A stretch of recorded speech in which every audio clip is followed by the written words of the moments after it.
मेरे चैनल पे most awaited video quantum computing की, मैं इसके बारे में थोड़ी सी रिसर्च कर रहा था, इसीलिए वीडियो को आने में थोड़ा सा लेट हो गया। इस वीडियो के अंदर मैं ज़रा क्वांटम कंप्यूटिंग के बारे में डिटेल में बात करूंगा कि क्वांटम कंप्यूटिंग की फील्ड में आपको क्यों जाना चाहिए।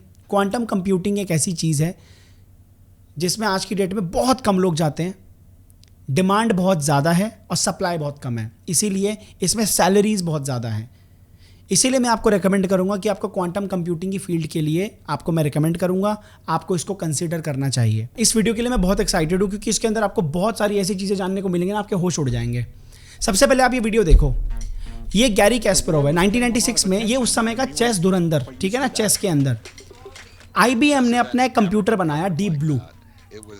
उस कंप्यूटर ने इस बंदे को हरा दिया और उसके बाद से इसका काफ़ी मनोबल टूट गया था इसका, ठीक है। मैं आपको, आप वीडियो देख लेना, मैं लिंक डिस्क्रिप्शन में दे दूंगा, मैं पूरी वीडियो यहाँ पे नहीं दिखा रहा, बस मुझे आपको एक कंटेक्स्ट देना था।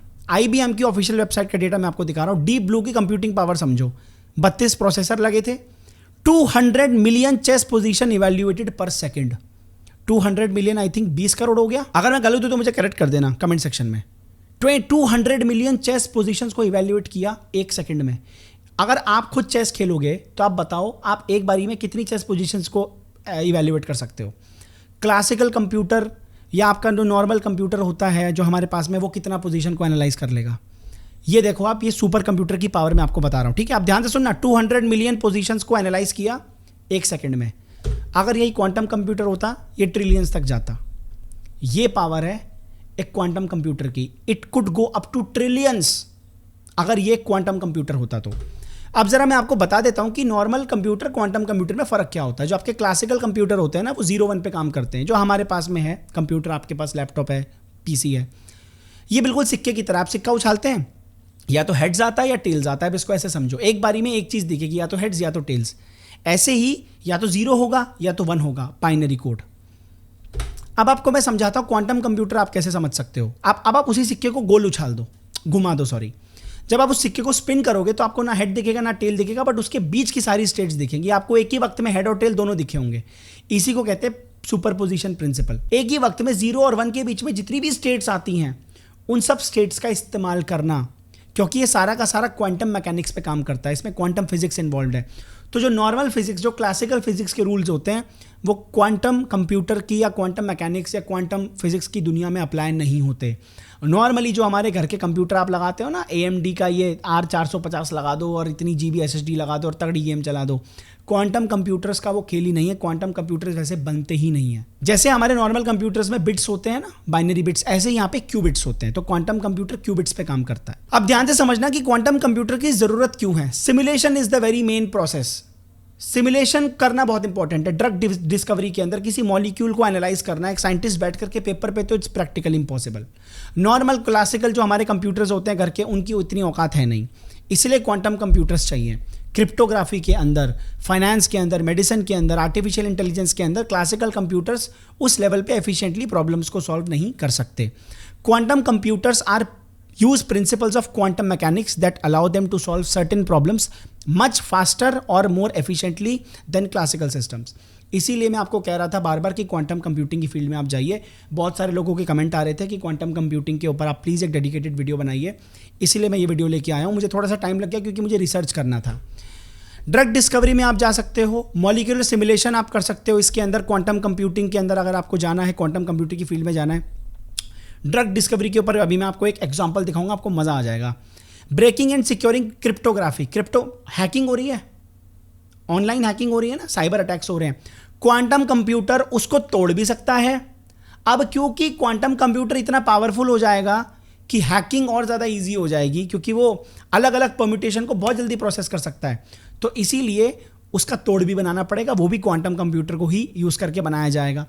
Optimisation problems in real life, जैसे एयरलाइन रूट्स हमारे हैं, ट्रैफिक को ऑप्टिमाइज करना, ट्रैफिक के फ्लो को मैनेज करना, ये सारी की सारी चीज़ें क्वांटम कंप्यूटिंग के द्वारा सॉल्व की जा सकती हैं। मशीन लर्निंग को एक्सेलरेट किया जा सकता है। आप एक क्लासिकल कंप्यूटर को यूज़ करके मशीन लर्निंग मॉडल बना रहे हो, ML को यूज़ करके आप एक मॉडल तैयार कर रहे हो, उसको सिखा रहे हो, उसमें कितना वक्त लगेगा। क्वांटम कंप्यूटिंग के अंदर आप देखो कितना वक्त लगेगा। अब आप इसमें अगर आप जॉब रोल्स देखो तो आपको क्वांटम सॉफ्टवेयर डेवलपर आप बन सकते हो। मतलब क्वांटम कंप्यूटिंग के लिए आपको क्वांटम सॉफ्टवेयर डेवलपर बनना पड़ेगा, क्योंकि उसका एक अलग सॉफ्टवेयर होगा, उसके लिए आपको QML आपको पढ़ना पड़ेगा, क्वांटम मशीन लर्निंग। वो आप तभी कर सकते हो जब आप आर्टिफिशियल इंटेलिजेंस और मशीन लर्निंग के थ्रू आप अपनी बीटेक करके जा रहे हो आगे।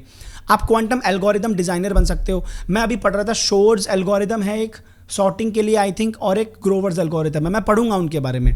ऑल्दो मेरा इनसे कोई लेना देना नहीं है, मेरी पढ़ाई वढ़ाई सब हो चुकी है, पर मेरे को इंटरेस्ट आता है कि कैसे एल्गोरिदम बनाए हैं।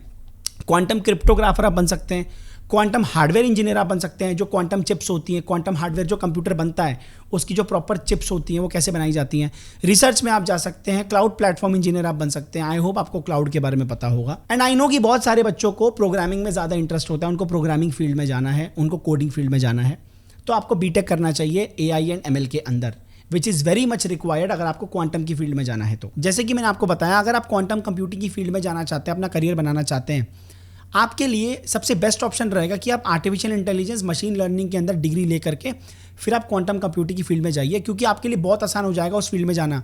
बिकॉज आपके पास में मशीन लर्निंग का, आर्टिफिशियल इंटेलिजेंस का आपके पास में, क्योंकि आप उसमें स्टैट्स पढ़ते हो, लीनियर अलजेब्रा पढ़ते हो, ये सारी चीज़ें वहाँ पे भी सेम एप्लीकेबल है। बट आपके पास में फिर एक ऐसा कॉलेज होना चाहिए जो आपको आर्टिफिशियल इंटेलिजेंस मशीन लर्निंग के अंदर ढंग से एक्सपर्ट बनाए, क्योंकि आज की डेट में आपको बहुत सारे कॉलेजेस मिलेंगे, ट्रेडिशनल कॉलेजेस, जो आपको डिग्री प्रोवाइड कर रहे हैं AI के अंदर, मशीन लर्निंग के अंदर, बट वो सिर्फ नाम के हैं, फ्लैशी इमेजेस दिखाना और प्लेसमेंट की गारंटी देना। लेकिन एक ऐसा इंस्टीट्यूट है which is changing the face of AI and machine learning, अगर मैं पढ़ाने की बात करूँ तो, and that is NST, Newton school of technology. यहाँ के टीचर्स नॉर्मल टीचर्स नहीं हैं जिन्होंने खुद BTech MTech कर ली, डिग्रीज लेके बैठे हैं और फिर टीचिंग की फील्ड में आ गए। यहाँ के टीचर्स खुद वो लोग हैं जो गूगल, सिस्को, मेक माई ट्रिप जैसी बड़ी कंपनीज के अंदर काम कर चुके हैं। इंडस्ट्री एक्सपोजर के साथ पढ़ाएंगे आप। न्यूटन स्कूल ऑफ टेक्नोलॉजी कोई ट्रेडिशनल कॉलेजेस नहीं है जैसे हमारे इंडिया में बहुत सारे हैं अभी।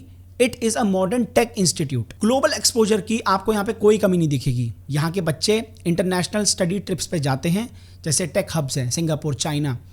वहाँ पे जब आप जाओगे, जब आप बाहर जाओगे तो क्या होगा, आप वहाँ की टेक्नोलॉजीज देख के आओगे, वहाँ के कंपनी कैसे काम कर रही है, वहाँ पे कैसे प्रोजेक्ट्स होते हैं, हम कहाँ पे लैग कर रहे हैं, वो लोग कहाँ पे हैं। जब आप एक बड़े दायरे में जाते हो, जब आप देखते हो कि यार दुनिया में क्या क्या हो रहा है, तो जब आप वापस आओगे तो आप फिर उस लेवल पे पहुंचने की, मैच करने की कोशिश करोगे। और यहाँ के काफ़ी सारे बच्चों का हार्वर्ड, एस्टोनिया, थाईलैंड, यहाँ पे जो हैकेथॉन्स होते हैं वहाँ पे बच्चों का सिलेक्शन हुआ है जो लोग NST में हैं। अब आप ध्यान से सुनना, NST के जो फर्स्ट बैच के बच्चे थे उनमें 93% बच्चों ने अपनी सेकेंड ईयर तक बेहतरीन इंटर्नशिप्स क्रैक की, जैसे DRDO में, रेजरपे में, ज़ूमकार में, मुद्रेक्स में, सर्वम.ai, ऐसी बहुत सारी कंपनीज हैं जहाँ पे इन लोगों ने इंटर्नशिप्स क्रैक करी in their second year with stipend of 30,000 per month. यानी कि आप एडमिशन लेते हो, फर्स्ट ईयर अपना खत्म करते हो, तब तक आप 30,000 रुपये महीना कमा रहे हो। और यहाँ के काफ़ी सारे बच्चों ने Google summer of code crack करा है, जो आप ट्रेडिशनल कॉलेज में गलती से भी नहीं सुनोगे, गलती से भी, रेयरली, कि वहाँ के या उन कॉलेजेस के बच्चों ने GSOC क्रैक किया हो। स्टाइपेंड सुनोगे 1.25 लाख से 2.25 लाख के बीच में रेंज है अगर आप क्रैक करते हो तो, जो कि बच्चों ने किया है। यहाँ पे आपके कॉम्पिटिटिव प्रोग्रामिंग पे फोकस किया जाएगा, हैकेथॉन्स होंगे, ग्लोबल एक्सपोजर आपको मिलेगा। आपको यहाँ पे वो लोग पढ़ाएंगे जो इंडस्ट्री में काम कर चुके हैं, आपको यहाँ पे प्रॉपर मेंटरशिप मिलेगी, आपको यहाँ पे एक प्रॉपर वैसा एनवायरनमेंट मिलेगा। अगर आपको टेक की फील्ड में, जैसे मैंने बात करी, क्वांटम कंप्यूटिंग की फील्ड में अगर आपको जाना है, अगर आप इंटरेस्टेड हैं, तो आर्टिफिशियल इंटेलिजेंस और मशीन लर्निंग के रास्ते से होते हुए आप उस फील्ड में जा सकते हैं। और AI और मशीन लर्निंग के ऊपर भी आपकी अच्छी पकड़ होनी चाहिए। ऐसी कोई डिग्री लेकर के निकल लोगे तो वहाँ पर भी आपका काम नहीं बनेगा। इसके लिए आपके पास में एक ऐसी प्रॉपर गाइडेंस, मेंटरशिप, एक ऐसा प्रॉपर स्ट्रक्चर होना चाहिए जो आपको वो पढ़ाए जो इंडस्ट्री में चल रहा है, ना कि वो जो किताबों में आपको पढ़ाया जा रहा है पिछले 10-20 सालों में। इसीलिए NST के अंदर अगर आपको एडमिशन लेना है, आपको इनका एग्ज़ाम NSAT देना पड़ेगा। इनका रजिस्ट्रेशन अब कभी भी बंद हो सकता है, लेट मत करिए। डिस्क्रिप्शन में आपको लिंक मिल जाएगा, लिंक के थ्रू जाइए, अप्लाई कीजिए, अपना एग्ज़ाम दीजिए और अपनी जर्नी स्टार्ट कीजिए। कौन कौन सी कंपनीज हैं जो इस फील्ड के अंदर हेवीली इन्वेस्ट कर रही हैं? Google, IBM। ये गूगल और IBM तो दो कंपनी है जो भाई कॉम्पिटिटर्स हैं क्वांटम कंप्यूटर्स के अंदर। माइक्रोसॉफ्ट है, फिर अमेजॉन है, इंटेल है, स्टार्टअप्स लाइक रिजिटी के बारे में तो मैंने इस बुक में भी पढ़ा था, जो मैं पढ़ रहा था ना, future is faster than you think, IonQ, Xanadu etcetera. ये सारी की सारी कंपनीज है जो क्वांटम कंप्यूटर्स के अंदर हेवीली इन्वेस्ट कर रही हैं। अब आप राइट डिग्री आप कैसे देखोगे? देखो, आप BTech या BSc कर सकते हो फिजिक्स के अंदर। अगर आपको डीप कंप्यूटिंग मैकेनिक्स में जाना है, क्वांटम मैकेनिक्स में जाना है, सॉरी, तो आप BSc इन फिजिक्स कर सकते हो। कंप्यूटर साइंस इंजीनियरिंग आप कर सकते हो अगर आपको सॉफ्टवेयर फील्ड में जाना है तो, with specialisation in AI and machine learning. अगर आप हार्डवेयर में जाना चाहते हो, अगर आप डिजाइनिंग में जाना चाहते हो, आपको लगता है मुझे सॉफ्टवेयर फील्ड में नहीं जाना, मुझे हार्डवेयर फील्ड में जाना, मुझे चिप्स डिजाइन करनी है फिजिकली, तो आप इलेक्ट्रिकल इंजीनियरिंग या इलेक्ट्रॉनिक्स इंजीनियरिंग आप कर सकते हो। मैथमेटिक्स में आप जा सकते हो, बीएससी इन मैथमेटिक्स आप कर सकते हो, तो भी आप इस फील्ड में जा सकते हो, क्योंकि वहाँ पे लीनियर अलजेब्रा का रोल बहुत ज़्यादा है। वहाँ पे आपको थ्योरेटिकल फाउंडेशन आपका तगड़ा होना चाहिए, थ्योरेटिकल बेस आपका स्ट्रांग होना चाहिए। इसीलिए अगर आपको मैथ से प्यार है तो आप बीएससी इन मैथमेटिक्स कर सकते हो। जब आप अपनी बीटेक कर लोगे with AI in machine learning specialisation, तो आप इसमें आगे कैसे बढ़ोगे? आप क्वांटम मशीन लर्निंग सीखो, आप बहुत सारी सर्टिफिकेशंस करो, IBM, माइक्रोसॉफ्ट, EDX, ये 3 प्लेटफॉर्म्स है जो आपको सर्टिफिकेशंस प्रोवाइड करेंगे। अगर आपके पास में सर्टिफिकेशंस आ जाती हैं इनकी, तो आपका मतलब एक पोर्टफोलियो आपका तगड़ा बन जाता है। आप सर्टिफिकेशंस किन किन के अंदर ले सकते हो? किसकिट, ये सारी की सारी क्वांटम प्रोग्रामिंग्स हैं, ठीक है ना। क्यू शार्प जो कि आई थिंक माइक्रोसॉफ्ट ने बनाई है, और एक पेनीलेन है। इन 3 पे आप काम कर सकते हो, आप सर्टिफिकेशंस ले सकते हो, लेनी ही चाहिए। रियल एग्जांपल आप सुनो, IBM और मर्सिडीज बेंज का एक कोलैब हुआ था, जिसमें बेरिलियम डाइहाइड्राइड और लिथियम डाइहाइड्राइड, इन दोनों के मॉलिक्यूल्स को सिमुलेट किया गया, जो कि नॉर्मली क्लासिकल कंप्यूटर के बस की नहीं है। अब जरा मैं आपको यहाँ पे ना लिंक से दिखाता हूँ, मैंने यहाँ पे लिंक लगाया हुआ है हर चीज़ का, ताकि आपको मैं समझा सकूं। ये वीडियो देखना आप। इन लोगों ने क्वांटम कंप्यूटर को यूज करके लिथियम डाइहाइड्राइड और बेरिलियम डाइहाइड्राइड के मॉलिक्यूल्स कैसे काम करते हैं, उनको इन्होंने सिमुलेट किया, क्योंकि इनको बैटरीज बनानी थी। ये देखो क्वांटम कंप्यूटर है ये IBM का, ये देखो ये इनकी एक क्वांटम चिप है, ठीक है।